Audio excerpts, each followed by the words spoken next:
When Scott Winstead came back from Honduras, he had a little presentation at church, and Dan and I decided to go. And at the end of the presentation, they passed out these cards. There were some boxes to check. Would you like to go on a mission trip? Would you like to sponsor a child? Would you like to be involved in mission teams? And I was just so fascinated. I checked all the boxes, and then I thought, what did I get myself into? I looked at Dan and I said, did you check any boxes? Uh-oh. And you said? I checked all the boxes as well.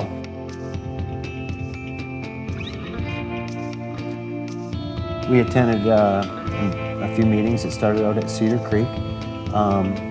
They took us under their wing, and they've been to Honduras many a times, and just to learn the process and understand what's involved with going on a mission trip. Doug came up to us one Sunday and said, we're trying to find 2 people to go to Honduras and 2 people to go to Romania to learn from Cedar Creek how they do it so that we can lead future teams from Crossroads. And I said, well, I did pause and look at you. We said, we'll go. I was always one who said, we have so many needs here in Lenawee County. All these people go off to other parts of the country, and I just don't get it because we have so many needs here. But the Bible doesn't say just take care of your own people in your own area. It says go into all the world. And that was what my heart kept on hearing. Go into all the world, make disciples of all men. Part of the process is really humbling yourself and being able to say, I need help. And God, I need your help. And friends, I need your help. And family, I need your help. God's in control there, and you're there to serve and learn really about yourself and how you can serve these people and do God's work. Each morning, the host family would have breakfast for us, and the bus would come by and pick up all of the missionaries and take us to the church. We'd all gather up in the center of the church and have a devotion. And then they dispersed to the various assignments, either the 2 building projects that were going on, the clinic for the nursing and medical staff, and the children's clinic, or a church construction project. So then you'd go to your assignment for the morning, and then the vans would come pick up people from their work assignments back for lunch, meet at the church, have a prayer, have our lunch, then we go back out and complete the work, come back at the end of the day, 5-ish, and then you head back to your host family for the evening, so you had time to spend with your host family in the evening.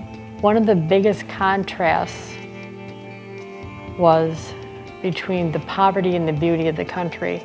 Honduras is a beautiful country. They have such beautiful resources, and the plant life and the people are so loving, and the poverty is so extreme. And I remember the very first day I was working in a classroom, I was watching the classroom, and they were writing a little assignment on what they were grateful for. And they all wrote down my family, my home, Jesus, God. There were no iPods, there were no PlayStations, there were no material things on there. The last day we were there on the construction, I went up to this gentleman, and his name is Jorge, and I said, hey Jorge, we're having church service tonight. Would you like to be a part of that? Never thought for the world that he would show up. Mind you, they have to walk about 2 miles, and it's mountainous, and It is 2 miles uphill to get to church. And that's no exaggeration. Big boulders and with flip-flops and or no shoes. Or no shoes. I was waiting up front and watching all the people coming in off the mountain, coming to the church, and he showed up with his family, and we were able just to worship with him. And that, for me, that was the moment. The next day, we dedicated the house to their family, and he thanked God. He thanked us, the people from America that came there, as the angels that came out of the sky. Yeah. He thanked God for that, and to me, that's what the whole trip was all about. We're in church at Gran Comisión Iglesia and on the hill in La Ceiba. And of course, all the songs are in Spanish. And they sing God of the City. And of course, when we sing it here, we sing in Adrian, and they were singing in La Ceiba. Because here's this group of several hundred people singing the same song that thousands of miles across the world, another church is singing with the name of their city, and another town over here, and another city over there. They're all got the same God. And it was just this wow moment of how amazing our God is.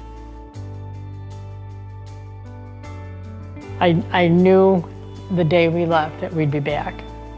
And I expected to come back and think, oh, I've just got to sell everything I have and just give it away. It's just ridiculous what I have.